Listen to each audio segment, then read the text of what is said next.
បាទសូមជម្រាបសួរបងប្អូនទាំងអស់គ្នាស្វាគមន៍សាជាថ្មីមកកាន់កម្មវិធីត្រឹមតែ99ថ្ងៃប៉ុណ្ណោះខ្ញុំអាចនិយាយភាសាបារាំងបាននៅថ្ងៃនេះលោកគ្រូបន្តនៅការជជែកគ្នា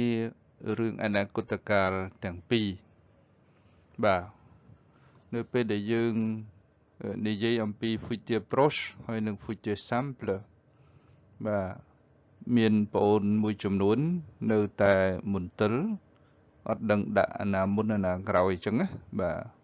អញ្ចឹងលោកគ្រូសុំធ្វើការបង្ហាញជូននៅតង់ចំនួន3បាទយើងធៀបគ្នាជាមួយនឹងបច្ចុប្បន្នផងបាទពណ៌ស្វាយនេះគឺតំណាងឲ្យបច្ចុប្បន្នបងប្អូនរីឯពណ៌ខៀវពណ៌បៃតងសំទោសពណ៌បៃតងនេះគឺតំណាងឲ្យ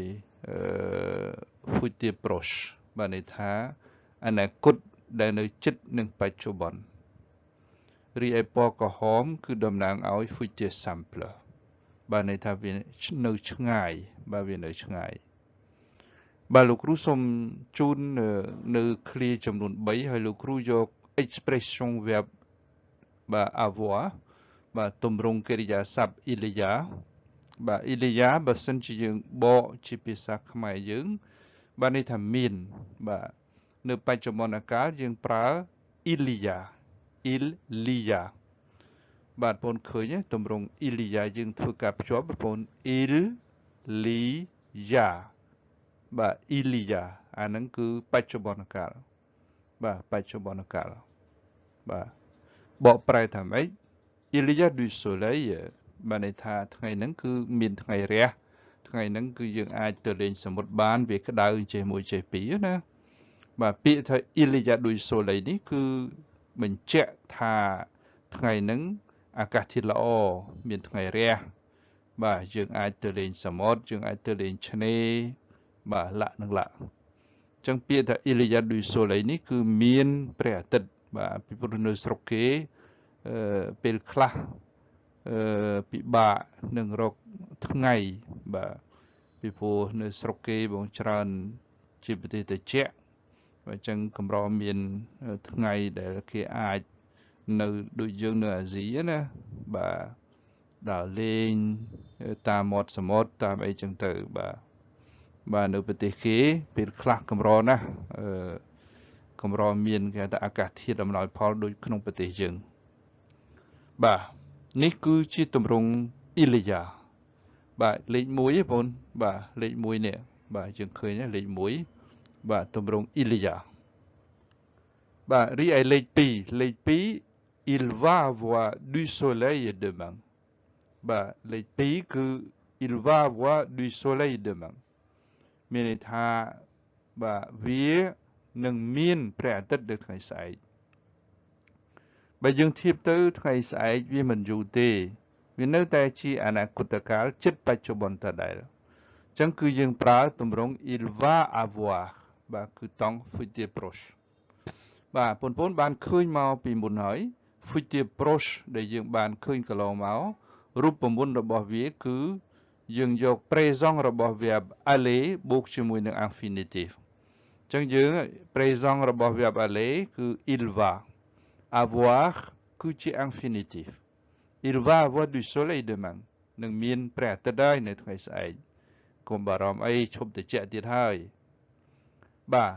រីឯទម្រង់ទី3ទម្រង់ទី3គឺជាអនាគតកាលនៅក្នុងរយៈពេលយូរអង្វែងហើយជាទូទៅយើងដឹងហើយអនាគតគឺវាមិនប្រកបប្រជាទេបាទវាមិនប្រកបប្រជាទេឧទាហរណ៍នៅក្នុងឃ្លាទី3លោកគ្រូនិយាយថា il y aura des êtres humains sur Mars il y aura des êtres humains sur Mars មាននេះជាខ្មែរយើងថានឹងមានបាទ il y aura នេះគឺនឹងមានបាទនឹងមានអីបាទនឹងមានអី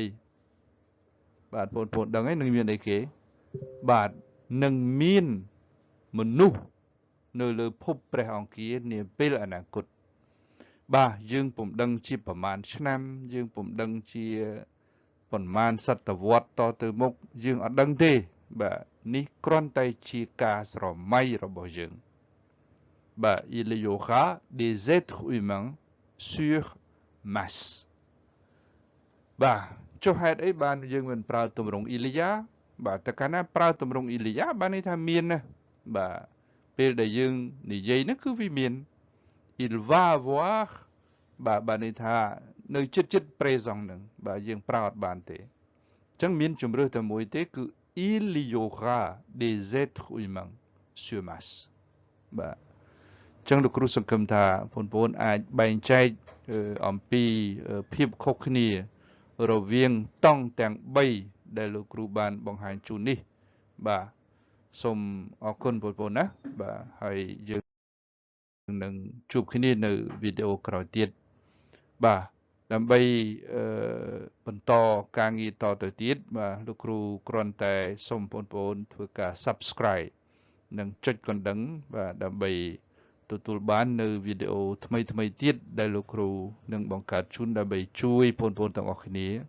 ឲ្យអាចអភិវឌ្ឍភាសាបារាំងរបស់បងប្អូនបានបាទជួយ Subscribe លោកគ្រូផងបាទសូមអរគុណទុកជាមុនណាបងប្អូនបាទជម្រាបលាបាទ